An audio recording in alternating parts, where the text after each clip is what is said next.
governed not in a proper way within the last 20, 25 years.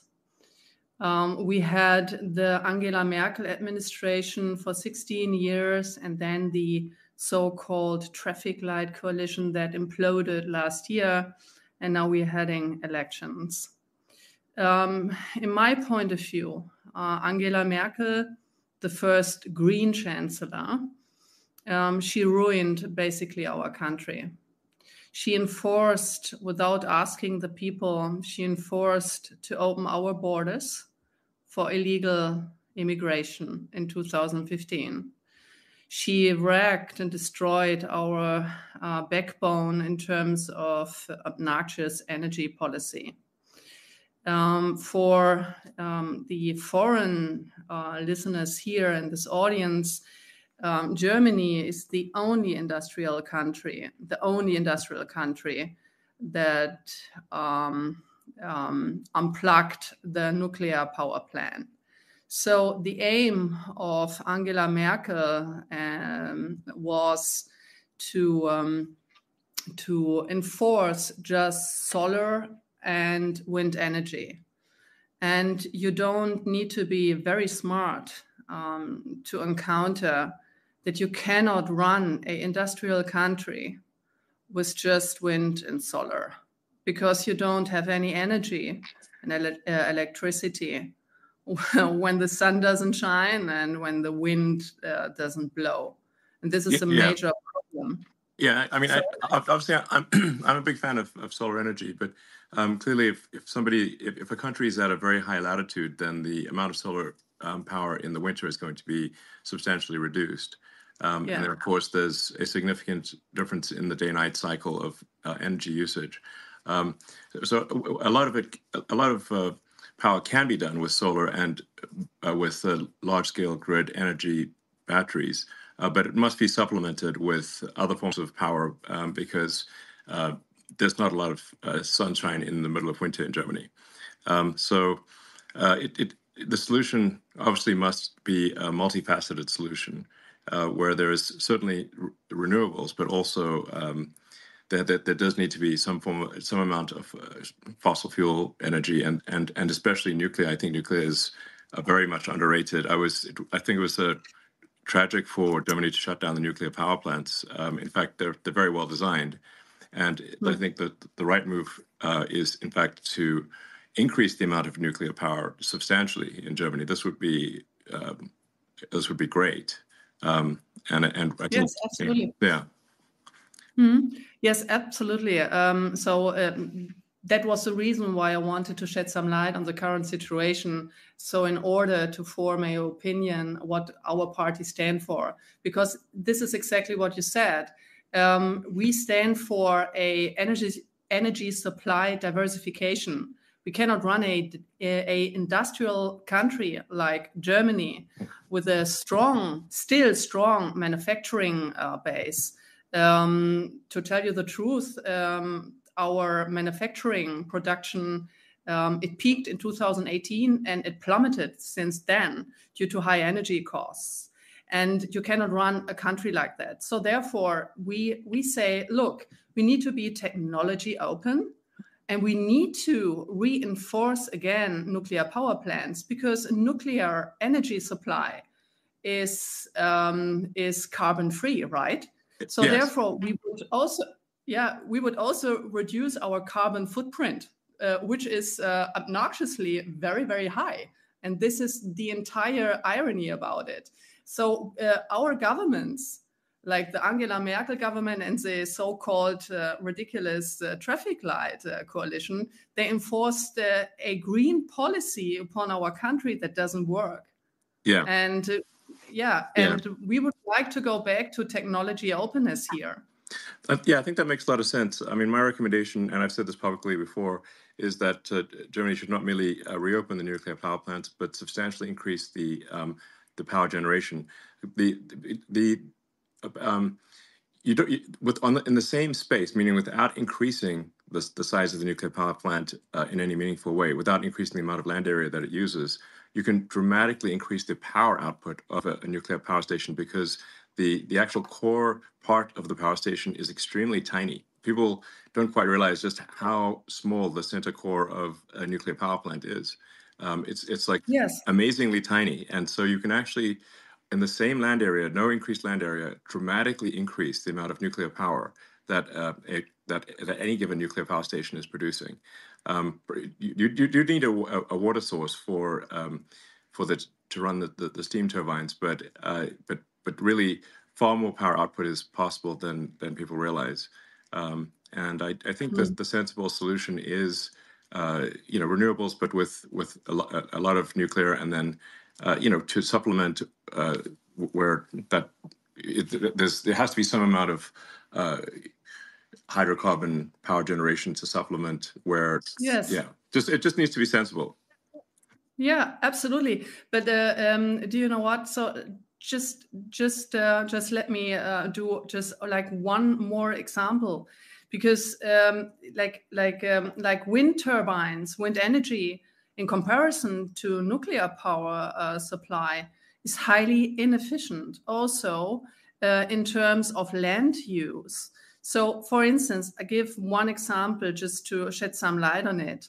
If you were to replace one nuclear power plant, let's say like Emsland nuclear power plant here in Germany, with an annual electricity production of 10 billion kilowatt per hour, with modern wind turbines, with a production of just 8 million kilowatt per hour per year, you would need 1,250 wind turbines just to replace this one power plant.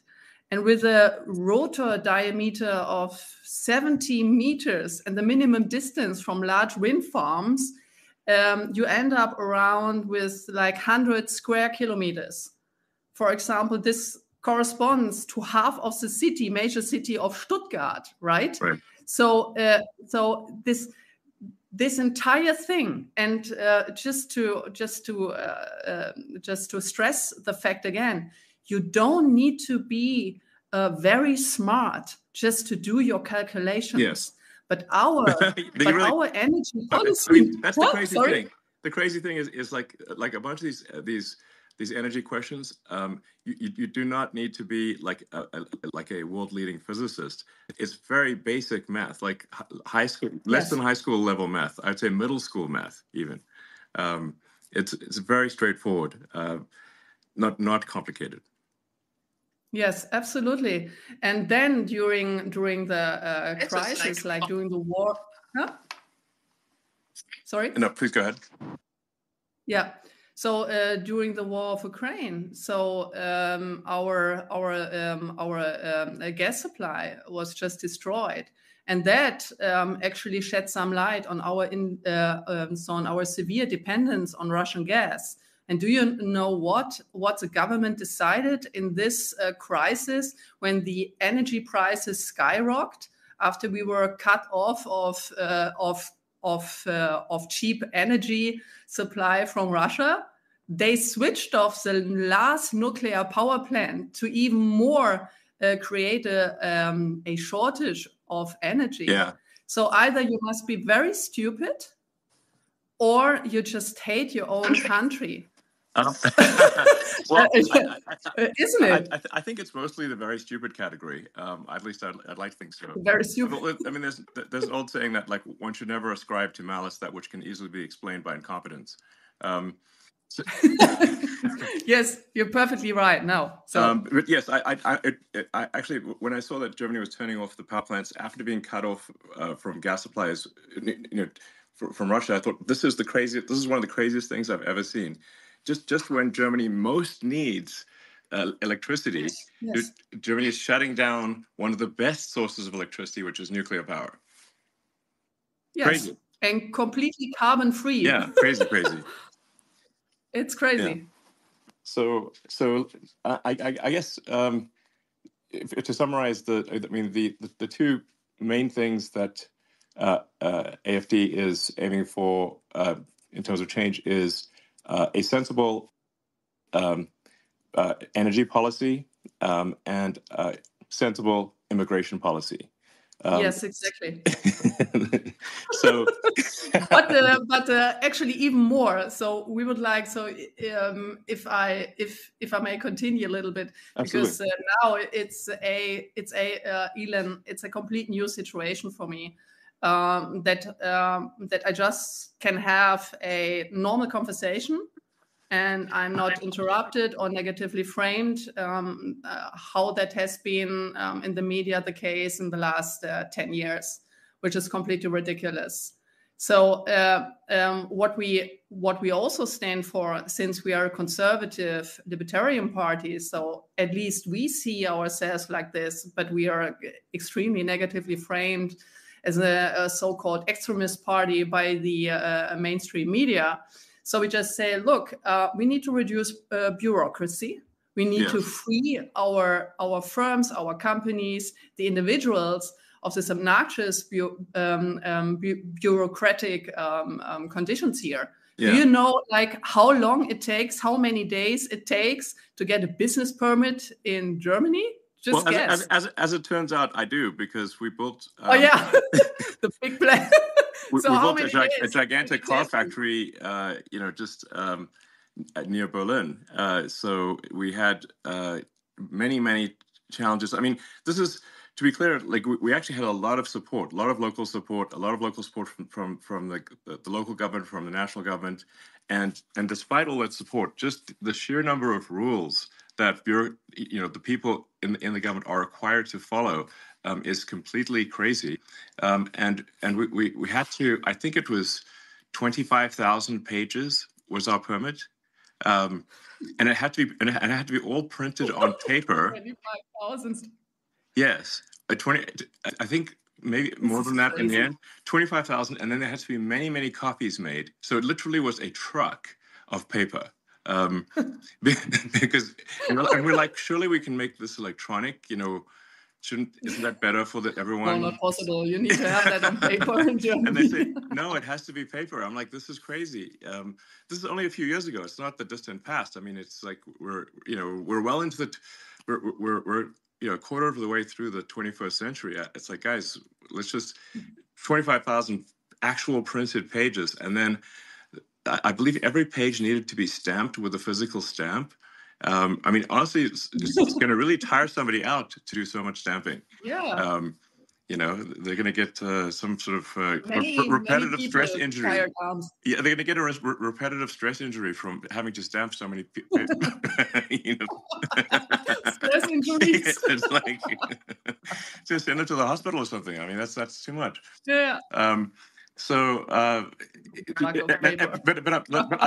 I'm not trying to blame the sort of individuals who are doing this time, because they are just following the rules. So we have to change the rules, and there needs to be, I think, in my view, for all countries, but especially countries that have enjoyed prosperity for a long time, it is extremely important to have what I call sort of garbage collection of rules, which is to re-examine the rules and regulations. And make sure that they are clearly a net good, and if there's any doubt about them being a net good, we should eliminate them, because otherwise we get to this point where everything is illegal, and so it's just absolutely crazy. Absolutely, and it's not only about bureaucracy; it's also about taxes. Germany has the highest taxes. Yes. Of all OECD countries. So the normal German employee, he works more than half of a year for the state. You have to imagine that. You're right. Like with taxes plus Social Security. So more than half of the year you work for this dysfunctioning state, because like the state does not provide the vital provisions for the people here. So he doesn't provide for security. So we have like skyrocketing criminal rates here. Right. He doesn't care about education. So we have this same insane, wokish, leftish, socialist agenda in our educational system. So the young people, they don't learn anything in school, in university. etc. So they just learn about gender studies. Are you serious? And they just, yeah.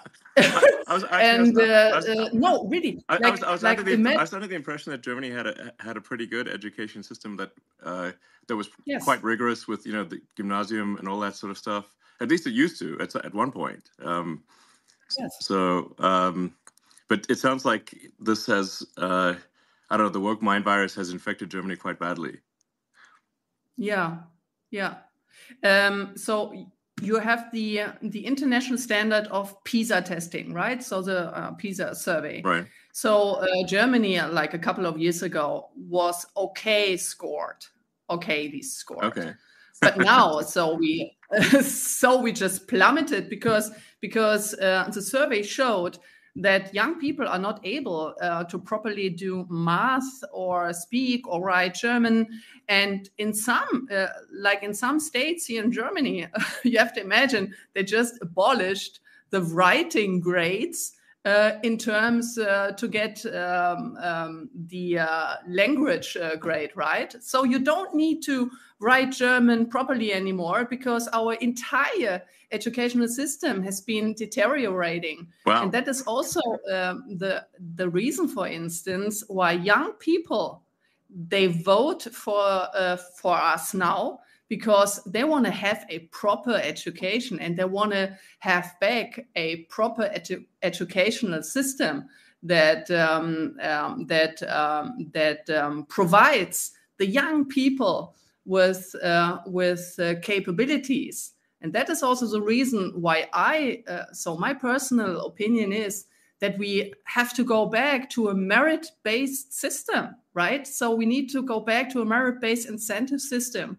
And to go away from all this socialist gender things being in our educational system. Right. The families and the parents, they have the responsibility of their children, and the schools and the university, they have the responsibility to give good education and not all this vogue socialist nonsensical gender stuff. Sure. No, absolutely.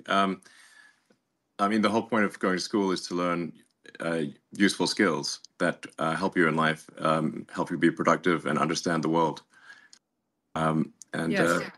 Otherwise, it's not a school. It's just a propaganda institution. True. Yeah. So, okay. Well, I mean, that makes a lot of sense. So, let's see. Yeah. So maybe I can just go on, because I was just giving an example of the educational system where the state fails because our state, the government, collected in the last year a record high of income tax.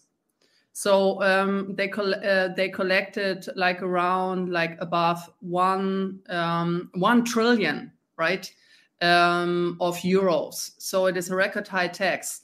Wow. But the state, they cannot handle taxpayers' money. So what do? So they just throw the money out of the window for immigration in our social system, for instance.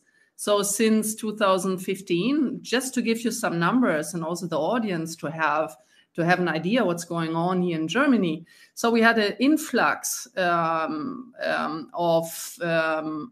almost 7 million people, but these are the officially counted. So 7 million people? Wow. Okay. 7 million people of influx since 2015 officially counted. Wow. And then because the people, they just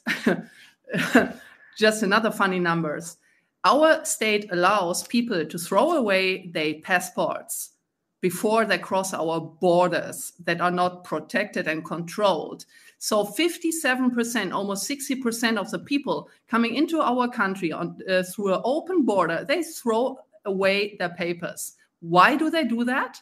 Because once entered our country, our funny country, with this funny immigration policy, they cannot be deported anymore. So that's the reason why. So our state, our government, like the Angela Merkel government and the last one, they proclaimed a policy that everyone can choose to cross our border to immigrate into our social security system and cannot be deported afterwards because they threw away their passports. This is crazy. Like, how insane is that? Well, it is very insane, but that's exactly what's happened in the U.S.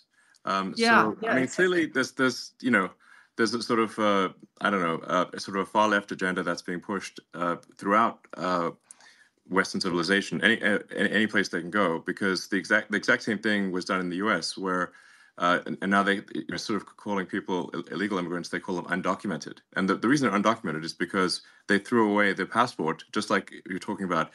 In fact, if you, on the Mexican side of the border in the U.S., there's a giant pile of discarded passports and driver's licenses, like a huge pile. Unbelievable. Because it's actually worse to come in with a passport than to come in with nothing. And then, just like in Germany, the Democrat government then gives massive amounts of money and support to what they call undocumented. But if they're undocumented, we actually have no idea if they are a murderer, rapist. We have no idea because they have no documents, so we can't actually tell. And so as a result, there's been a massive influx of criminals into the U.S. And frankly, I'm wondering what's taking criminals so long to come here. I mean, this is America is a target-rich environment. You can in America, it's so easy to steal things in these wealthy neighborhoods. It's like the only thing that is going to slow down how much you can steal is if your back hurts from carrying out all the goods. It's like because you're just like you're not a robber. You're just a moving company. It seems like all the world's criminals should just come to America on that basis, because it's it's much easier to be a career criminal in America than it is in other countries where there's not that much to steal. Yeah. So we've seen a massive increase in crime in the U.S. Yeah. May I ask a question of on course, that? Yeah. So I read that, for instance, in California, by the way, I'm very sorry what's happening there. It's terrible. It's really terrible to see. It's terrible. But in the case of California, that they just lifted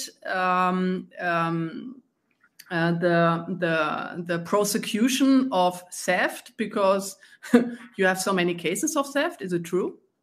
Yes. The de facto situation in California is that theft is almost never prosecuted. It's maybe 1% of the time is theft prosecuted, and even when it is prosecuted, the criminals are let out on bail immediately. So basically, theft is legal in California. It's crazy. It's crazy. Yeah. Now there was recently a referendum in California to make stealing illegal again, which was and actually that was a very popular, and it passed. Because it was actually literally legal to steal anything under $1,000, which means people could just walk into a store at $1,000 at a time and take out anything they want. And if the storekeeper stopped them, the storekeeper would be arrested. So this is literally like the Joker and Batman. It's like the criminals, are in charge, and the honest citizens are arrested. It's just completely insane. Now, like I said, the people in California did vote overwhelmingly to make theft illegal again. But astonishingly, the governor of California, Governor Newsom, he was against the making theft illegal, which doesn't make any sense. And he just didn't implement it? Yeah, well, no, but what they're going to do is, even though it is technically illegal again, the sort of far left will refuse to enforce it.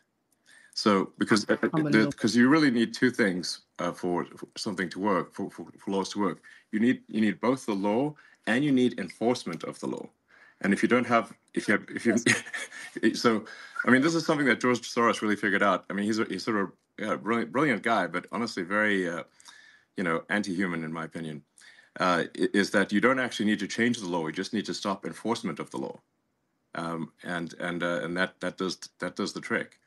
So, but I think there is somewhat of a reawakening in the U.S. and I think even in California, people are tired of this and they want change. And I think that's really, if you say like, why people are wondering, like, why did Donald Trump win? And it wasn't just a small victory. In the U.S. elections this year, President Trump won the Electoral College. He also won the popular vote, majority of the people, and the House is Republican and the Senate is Republican. What this says is the American people are demanding change. They're being very clear, and my recommendation for the people in Germany is to do the same. If you are unhappy with the situation, you must vote for change, and that is why I'm really strongly recommending that people vote for AfD. That's my strong recommendation, and I think this is simply the sensible move, and I think Alice Weidel is a very, very reasonable person, and hopefully people can tell just from this conversation, like nothing outrageous is being proposed, just common sense. So, in fact, I, as I've said publicly, I think only AfD can save Germany. And I just want to be very clear about that. Only AfD can save Germany. End of story. And people really need to get behind the AfD, and otherwise things are going to get very, very much worse in Germany. Yes, because you rightly said, there is a difference of making a law and then enforcing it. So now we have the situation in Germany where you have, on the one hand, you have the AfD, and on the other hand, what's so-called the uniparties, right? Yeah. The uniparty consisting of all the others, because they stick together, and no matter what they say, they're not able to implement, to enforce the promises they're doing in every election, especially the Angela Merkel party. Do you know that the Chancellor candidate, so my running mate of the Christ Democratic Party, that it's wrongly labeled, for instance, by The Economist as a center-right party. So in my opinion, it's a leftish Green party. But anyway, Angela Merkel was the first Green Chancellor we had here. So what he did is that he, by the way, just talking about interference, so I just look it up here. He called your interests in German politics, pushy and presumptuous. Yeah. And what does he say about George Soros? yeah, exactly. And Bill Gates. Yeah, Bill Gates, exactly. That was not a problem. Yeah. When Bill Gates actually tried to sell his mRNA vaccination and not mentioning all the huge side effects on people's health, and no one takes responsibility about that, and the entire bluff and scam of wearing a mask, right? So yes.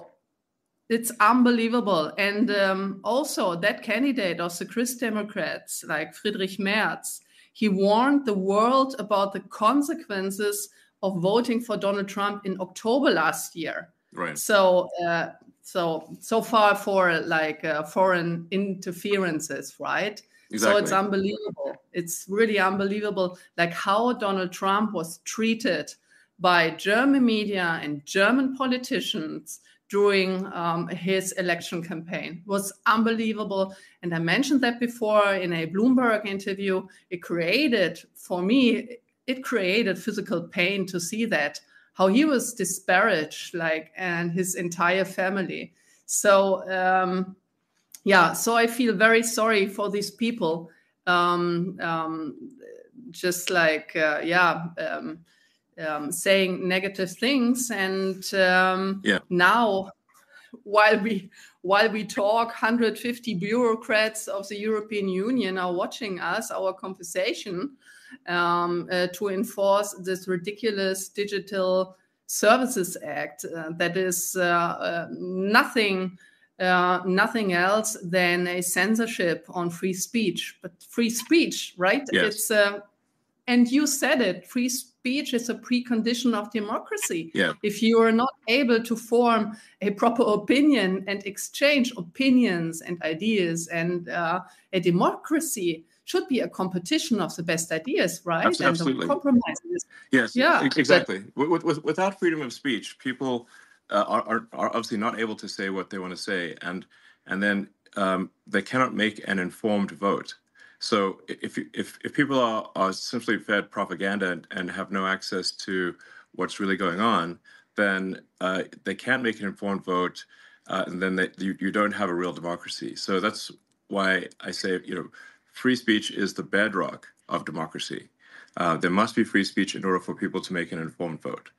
So that's essential. And you can sort of, it's actually quite easy to tell who the bad guys are. It's like, who wants to shut down freedom of speech?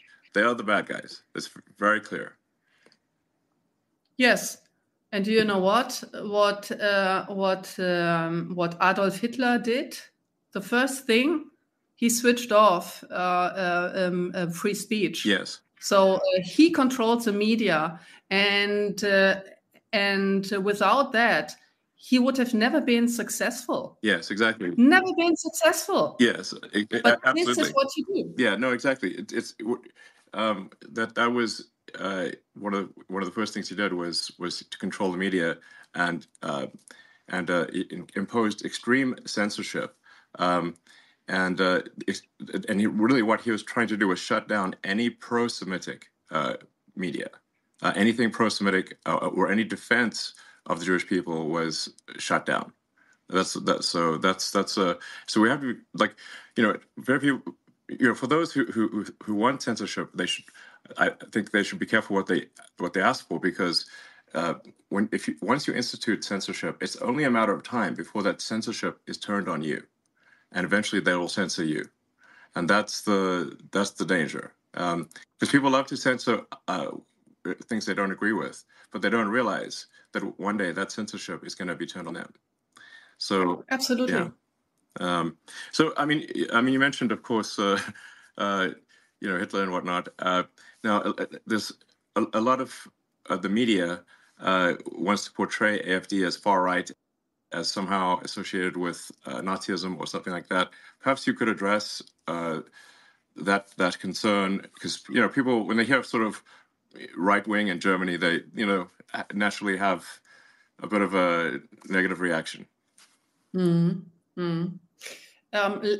Yes, thank you for the question. First of all, I would like to, since I'm a economist, I would like to shed some light on the idea, when we talk about Hitler, on the idea of the National Socialists. Back then, during the Third Reich, the National Socialists, as the word says, they were socialists. Yeah, Adolf very Hitler much so.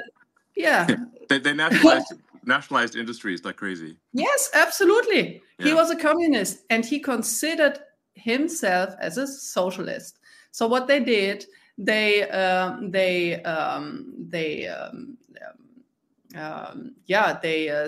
state funded then the private companies, and then they asked for taxes, huge taxes, and then also wait a second, I need to ask the word now, verstaatlichen. Yeah, nationalize the entire industry. You said that before, and the biggest success after that terrible era in our history was to label Adolf Hitler as right and conservative. He was exactly the opposite. He wasn't a conservative. He wasn't a libertarian. He was a communist, socialist guy. Yeah. So full stop, no more comment on that. And we are exactly the opposite. We are a libertarian, conservative party. And look at this during during the discussion of this terrible Hamas attack on Israel.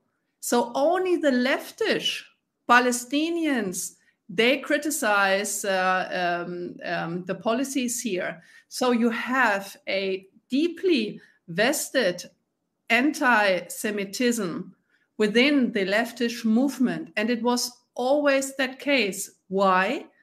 And Adolf Hitler, he also played with that. He played with the envy of people.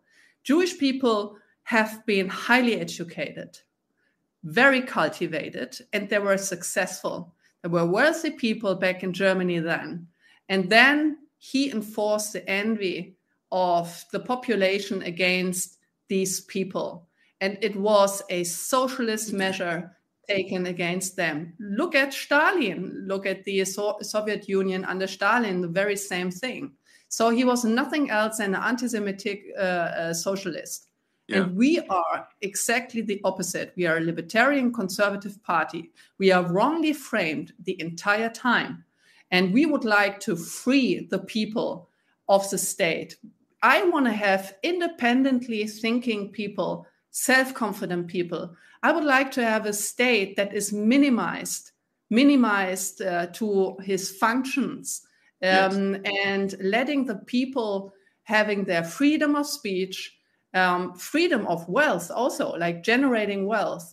With these obnoxiously high taxes, the state erodes the backbone of wealth, right? So the people are not able to accumulate wealth that make them independent from the state. Right. So I would like to have independently thinking, well-educated people who have the freedom to form their own opinion. I want to have strong leaders in Germany. I don't want to have stupid, weak leaders as we had in the last couple of years, because these people cannot think straightly. And they're a big danger. Look at the war in Ukraine now. Yeah. They're a big danger to our national security and to actually to the entire European security.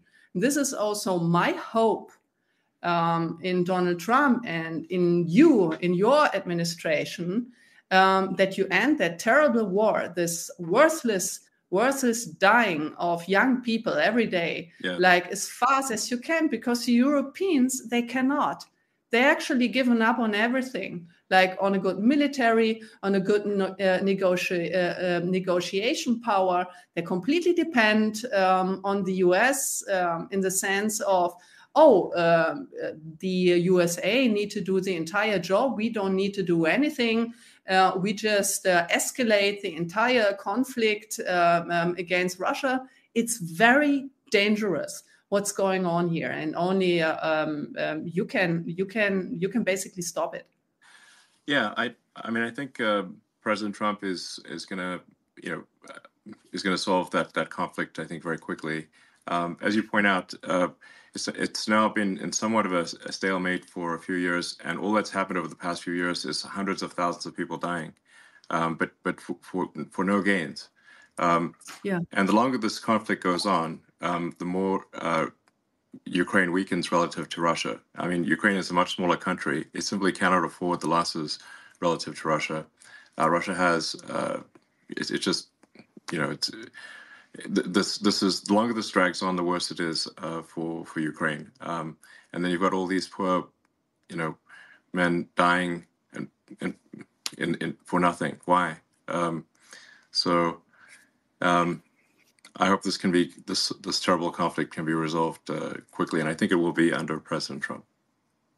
Yeah, it will be great, actually, because this is our now really like the people here, like many people are anxious, and they're anxious for a very good reason, I think, because this conflict has a potential to escalate big time towards a nuclear exchange. And here, the European governments, they have no measure, they have no strategy, they have no red line, no storyline of their foreign and security policy towards Russia, towards Ukraine. Yeah. They have no strategy to end that, and they don't have the military power, right? So they underspend the budget to NATO, right? For decades, like for a very long time. Like the average, for instance, of Germany, because the share of GDP is supposed to be 2%. So Germany, on average, I think was just like slightly above 1%. So Germany didn't contribute. But Germany is also not prudent of the defendants of our own country. So this is the second thing. So we are completely dependent on the US. But I think, and I've listened to this very interesting speech of J.D. Vance. He said he doesn't want to have client states, right? Yeah.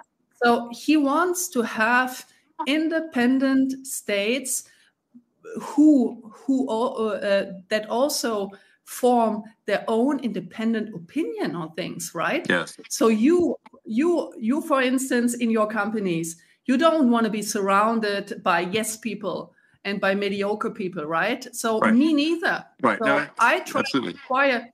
Yeah. So I try to to have the best people in my team. And these best people, they have the task to criticize me every day. And I don't want to have yes sayers, right? Yes. Because you cannot learn. Yes. So you have no mistake correction. Sorry, I just said yes. Yes. yes. Yes. Yes. Yes, people. No, but it's so. But it's so important. No. Yeah. Yes. But yeah, no, absolutely. I mean, for say my companies like SpaceX and Tesla, if we are constantly looking for critical feedback, because if we make a mistake, then the rockets blow up and the cars don't work. Yeah. So physics is very unforgiving. There's I say like really physics is the law, and everything else is a recommendation, because I've seen people break every kind of law, but I haven't seen them break physics. And so if you don't get the design of the rocket and the operation of the rocket exactly right, and if even one thing is wrong, the rocket explodes. So, that's why I'm a strong believer in seeking critical feedback. And in fact, I think critical feedback should be viewed as a gift. Yes. Yes. Yes. So no. But just to continue on that topic. So if you don't have that feedback loop, so your rocket may explode, right? But here in this critical phase of this terrible war in the Ukraine, many people may die due to these stupid policies that have many been people made. have died. Yeah, indeed. So, I mean, let's touch on some maybe potential what people may view as hot button issues. Like, what are your views on Israel? Oh, very complicated. Okay, the more we have time, no, really, like the more I read about the Middle East and the situation in Israel, the more complicated it gets. And to be honest, I wanted to ask you about a potential solution, because to be honest, like in my humble opinion, I don't see a solution. So maybe Israel have to find some alliances with the Sunni states, maybe if possible. To be honest, from my point of view, like from my perspective, it's a very complicated situation. And I don't, I'm not this person, I'm not a politician. If you ask a question that I do this, blah, blah, blah. Sure. I really say what I think to do honest politics. And to be honest, I don't know. To be very frank, I don't know how to solve the conflict at this point in time, and I hope maybe you have an answer on that. Sorry for being dissatisfactory, but it's so complicated, and I want to give prudent answer. And in case of Israel, I don't know how to resolve this conflict, to be honest. I guess maybe another way to say it is, do you unequivocally support the existence of the State of Israel? Yes, of course. Okay, that's what people want to know. Yeah, I'm asking questions that maybe seem very obvious, but You know. No. Oh, yeah. Oh, yes. Now I see where this question. No, absolutely. Yeah. So we need to protect the existence of Israel, and we need to protect not only the existence of the state of Israel. I also think that Benjamin Netanyahu have made many mistakes in the past, to be honest. But we also need to take our responsibility as a German nation state to protect Jewish life, Jewish people in our country who are exposed right now to Muslim crime, right? So they are not safe here anymore.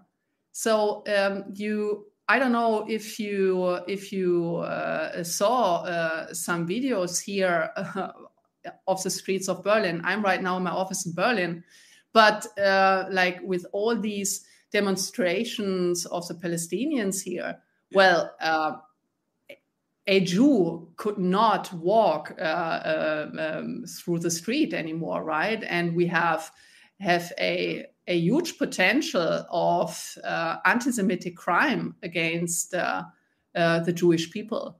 And to be very frank here, the AfD is the only protector, and I'm saying that like very frankly, the Alternative für Deutschland, the AfD, can only be the only protector of the Jewish people within here in Germany, because the Uni-Party, all other parties, they did exactly the opposite. They let like millions of people in. They let them do crimes on our streets, like the crime rate are skyrocketing. And so the Jewish people, they leave our country. When I talk to my Jewish friends who live in Germany and in Switzerland and in France and in Austria, they were very afraid after the Hamas attack on the 7th of October, because they were afraid that they would likely to be attacked by Palestinians, by Hamas supporters, or by the Antifa, or by the leftist terrorists. I don't know. But they were very afraid, very sensitive from going on the streets. And we step up for these people, even though the opposite in the mainstream media, the opposite is claimed. Yes, but no, absolutely. This is not true. It's just a lie about our party. Yes, I think that's what I wanted to just make it clear, that the AfD is being massively misrepresented, especially in the Western media. Obviously I very much support the state of Israel, but I also believe that we want to be mindful and have empathy for civilians who are dying as well. When I've had conversations with Prime Minister Netanyahu, and I think we're largely agreed. I mean, there's three steps, which is like there's no choice but to eliminate those who wish to eliminate the state of Israel. Hamas essentially, but then and then the second step is to fix the education, so that the Palestinians are not trained from when they are children to hate and want the death of Israel. So you've got to fix the education system, and then the third thing, which is also very important, is to make the Palestinian areas prosperous.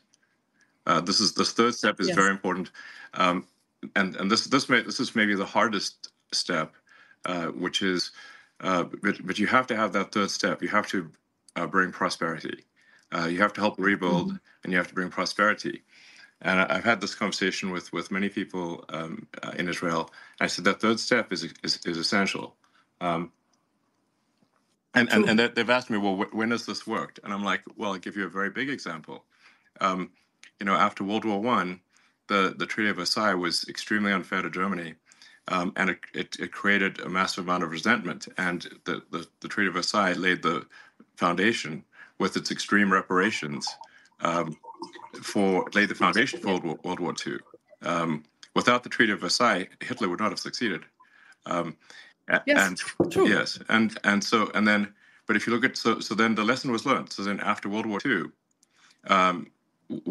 when Germany and Japan were defeated, the U.S. actually helped rebuild Japan and Germany, providing financial support to rebuild Japan and Germany, and now Japan and Germany are allies.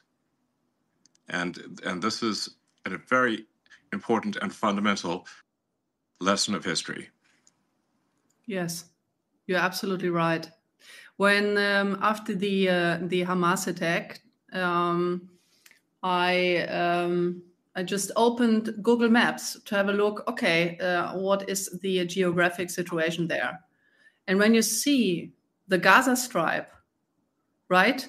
It's a Gaza Strip which is just locked in, with no resources and not even water supplies. So there can be cut off a water supply and other supplies, just like instantaneously. And this construction also, like just having a look, like from a geographic perspective, you don't need to be very smart that this is not going to work out. And to make this area wealthy with specific measure being taken, it's a very vital first step. Yeah, I think it's essential, and it requires overriding the natural human instinct for reciprocity, which is that to basically an eye for an eye. But the problem with that, an eye for an eye, is that if you keep doing that, an eye for an eye, as the saying goes, an eye for an eye makes everyone blind. That's why I think there's great wisdom to forgiveness. You need both strength and forgiveness. But this is the only way to stop the endless cycle of violence. It's a very nice sentence. Like the eye for an eye makes everyone blind. Yeah, exactly. So, so hopefully that can be the future. That's the best future I can think of. I think there's not some other future that works. So how about, may I ask you another question, because we just jumped topics. What is your point of view? We stopped that your administration will end the war in Ukraine very swiftly. But what is your perspective on the instruments and measures that could be taken? So would you like to talk about it? Can you talk about it a little bit? So what we could expect? Yeah.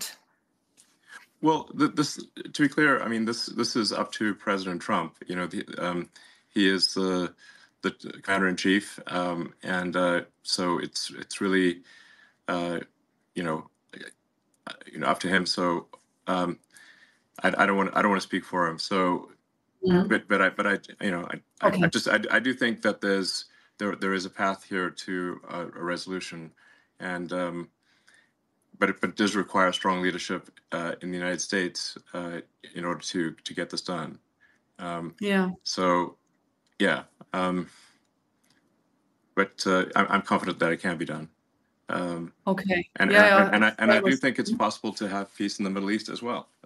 These are possible. So, and I think that would be a great future for the world. So, yeah. No, great. So it's absolutely fair. So very, very fine with me. Yes. Well, let's see. Are there any other topics we should discuss, or if you have any questions for me, or anything you think people might want to know absolutely. about? Sure. Because I want to ask, and many people are interested in that. So why do you believe that flying to Mars and populating Mars is your top priority topic, the SpaceX? And when do you think, when will you be ready to have a human expedition to Mars? If you allow, if I may ask this question, because everyone is interested. So these are great projects, right? Yeah. Well, I mean, I think at a very high level, I think sort of like what set of actions are going to lead to the long-term prosperity of civilization. The sort of a growth in the scale and scope of consciousness. To the best of our knowledge, we are the only place with life, or certainly the only place with life that is intelligent in some form. A lot of people think, oh, there must be aliens, but I've not seen any evidence of aliens. If the archaeological records are correct, Earth is 4.5 billion years old, but civilization, as measured from the first writing, is only about 5,000 years old, which is about 1/1,000,000th of Earth's existence. So all of human civilization is a tiny flash in the pan so far. And so we have to say, well, what steps can we take to ensure the long-term survival of life as we know it, of consciousness? And if we are a multi-planet species, the probable lifespan of consciousness is dramatically greater than if we are a single-planet species. This is not to say that I think that Earth is about to die or anything like that, but there is some risk. If there is a global thermonuclear war or some extreme natural event like a giant, meteor that hits the Earth that causes a mass extinction event. I mean, if we look at the fossil record, there are at least 5 extreme mass extinction events that would have just basically extinction events that would have destroyed all of humanity completely. There's 5 of them at least, and so I think if we should take this opportunity today, because for the first time in the 4.5 billion year history of Earth, it is possible to extend life and to extend consciousness beyond Earth. And that window of opportunity may be open for a short time, or it may be open for a long time. But just in case it is open for a short time, we must take advantage of this window and as quickly as possible become a multi-planet species and ensure the long-term survival of civilization. So what is your time frame for a expedition, like for the first human expedition? Well, yeah. So to be clear, what matters is not so much the sort of flags and footprints, but the establishment of a self-sustaining city on Mars, where the critical threshold is where the city can grow independent of Earth. Meaning, if the resupply ships from Earth stop coming for any reason, that the Mars colony does not die out. That's if we are able to reach that point, then we have passed one of the very important and fundamental Fermi great filters. There's this idea of like, well, why don't we see evidence of intelligent life? Well, that there's this idea that there are these various great filters that these civilizations never pass, and one of those great filters is never going beyond your home planet. So if we can pass the Fermi great filter of being a single planet species, and to be clear, if we are a single planet species, it is just a matter of time before we are annihilated. One can argue about how long it will take, but eventually there will be something that happens that annihilates civilization. It might be very far in the future, but we simply know from the fossil record, as I mentioned, that there have been at least 5 mass natural extinction events. And I think there's added risk for humans that we could destroy ourselves, because the dinosaurs did not have thermonuclear weapons. So they also didn't have spaceships. So we've got the risk of thermonuclear war evil that could destroy everyone, but we also have spaceships that can make life multiplanetary. And but to answer your question more directly, I think we can send uncrewed starships to Mars in approximately 2 years.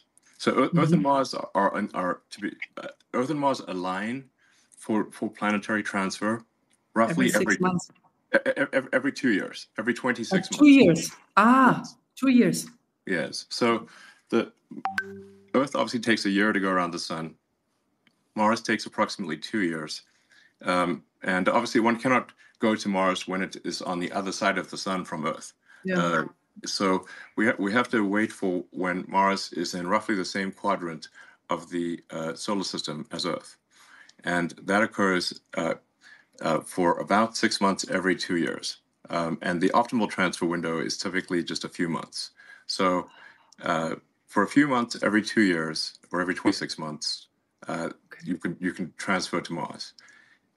So there's currently a Mars transfer window, which means that the next one is in 2 years from now, and then there'll be another one 2 years after that.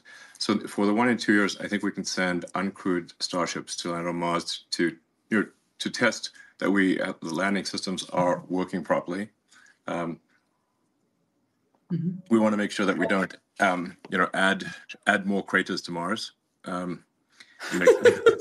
Yeah, that would be good.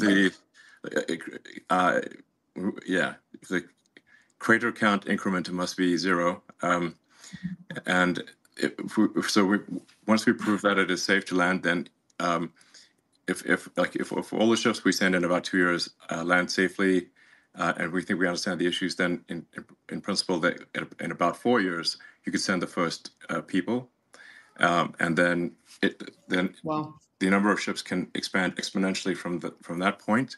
I mean, as a rough order of magnitude, my guess is that we need to transport about a million tons of cargo to Mars to make it self-sustaining. When things are very uncertain, I think if you can even guess to within one order of magnitude, you're doing quite well. So I suspect probably 100,000 tons is maybe not enough, and hopefully we don't need 10 million tons. So therefore, my guess is hopefully 1 million tons is enough to make Mars self-sustaining.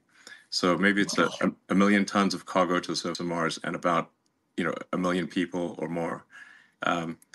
So that's really what matters. The critical threshold from the standpoint of a fundamental branching of the future of civilization is that point of reaching on Mars where Mars can grow by itself even if resupply ships from Earth stop coming. At that point, the future of civilization branches, and to a good branch.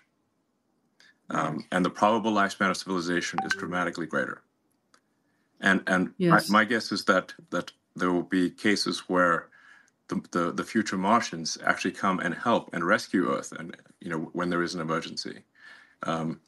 Just as America has helped to rescue the rest of the world in World War I and II and the Cold War. Where would the world be if not for America helping out in those 3 circumstances? So I think that there's a good chance Mars helps save Earth at some point in the future, maybe many times. And then once we have a civilization on Mars, we can expand to the rest of the solar system, to the larger asteroids like Ceres, maybe to the moons of Jupiter and Saturn and beyond, at least through the rest of the solar system. And then and then we go from being hopefully a multi-planet civilization to at some point a multi-stellar civilization, and we're out there among the stars, and then we can try to find out what is the nature of the universe. Perhaps when we go to and visit these faraway star systems, we will discover the remains of long dead alien civilizations. I think that would be incredibly interesting, but for sure it will greatly improve our understanding of the nature of the universe, dramatically. Absolutely. Yes. So and things that like the time scales are just remarkable to think about. Physics suggests that the universe is about 13.8 billion years old, and I mean, even the elements in our body that aren't hydrogen, like any heavier elements had to be formed in the center of a star, and so a large part of our body was actually formed in the center of a star, and that star exploded, and then the elements recondensed, ultimately billions of years later to form Earth and humans. So when you think about these timescales, they're really remarkable to think about. But a civilization that lasted 1 million years. So our civilization, like I said, I think a good metric for saying when does a civilization start, I think, is maybe writing. If you're going to pick anything, I'd pick that. That's only 5,000 years ago. So for a civilization to, like, let's say, last an incremental 1 million years, that's an enormous amount of time as compared to the length of human civilization, but it's very small compared to the age of the universe. You'd have to go 3 digits past the decimal point of 13.8 billion years just to increment 1 million years. So I think we may find when we go out there and explore these star systems that there were alien civilizations. Maybe they lasted for millions of years, much longer than we've lasted. And I think any civilization that can last 1 million years is going to be in the Hall of Fame. That's an incredibly long time. Anyway, and I think as for humanity, we don't want to be one of those lame one-planet civilizations. Like, any self-respecting civilization should have at least 2 planets. So that's what we should aim for. Wow. If you so you just said that the human body comprises of elements, often exploded and then reordered elements, right? So do you think that this coincidentally happened, or do you believe in God? I'm just curious. Because many people say, okay, this cannot have been a coincidence. That cannot, right? So it just could have been God. So do you believe in God? Well, I'm open to believing in things proportionate to the information that I receive. So I mean, I guess I have sort of a physics view of reality, which is, I guess I'm trying to understand the universe as much as possible, to understand what's going on. I'm certainly open to the idea of God, and if you say, like, well, where did the universe come from? How is it created? I suppose there would be some entity that you could call God. I don't know. But that's a separate question from, say, is there some entity that is observing our daily actions and rendering a moral verdict on what we do from day to day? That doesn't appear to be the case, because at least there's some very evil things that happen in the world, and if there's someone observing us on a moral basis continually, then it does seem odd that some very evil things are allowed to occur. But maybe that is the case. I don't know. I try to form my opinions based on what I learn, and as I learn more, I aspire to change my views to match what I learn. Yeah, same here. To be honest, I'm still on a search. I don't know what to believe. So it's called maybe a agnostic. And but it's very interesting to see how the world and also the universe evolved. It was incredibly interesting to listen to your visions. It's quite a vision for every one of us. Yeah, I would say that what I have is a philosophy of curiosity. So I'm curious about the nature of the universe, and I would say I subscribe to the Douglas Adams school of philosophy that was described in the Hitchhiker's Guide to the Galaxy. In that book, the Earth was sort of a giant computer that was trying to answer the question, what is the meaning of life? And then it comes back with 42, and then they're like, what does 42 mean? And it's actually the answer is the easy part, and the question is the hard part. So that was actually quite an illuminating thing for me, because I had a sort of an existential crisis when I was, I don't know, 12 or 13, about the meaning of life. And I read many of the religious texts and the books on philosophy. It's like reading Schopenhauer, Nietzsche, and whatnot, which is a bit depressing if you're to read as a child. But ultimately, why? Well, Why do? they're a bit negative. So at times, it's actually, it makes more sense reading it as an adult. But then I read The Hitchhiker's Guide to the Galaxy, which is really a book in philosophy in the form of humor, and I think it kind of really that I thought was very insightful. That we should basically try to understand the nature of the universe, and in fact understand even what questions to ask about the answer that is the universe. And so that led me to conclude that we should aspire to expand the scope and scale of consciousness, so that we're better able to know what questions to ask about the answer that is the universe. So we should just seem to take the set of actions that lead to a greater understanding of the universe. Wonderful. Actually, these are perfect last words, to be honest, for our conversation, because I don't know right now, like what to continue, because because these words are so beautiful. So I would just like screw it up, and it was wonderful. It was wonderful talking to you and listening to your views of mankind, and also to have an idea of your vision. It's very visionary, and yeah. Well, thank you so much. Well, it's been a pleasure speaking, and I hope people listen to this conversation and find it helpful. All right. Thanks, everyone. Thank you, everyone. Thank you, Elon. Bye. Bye.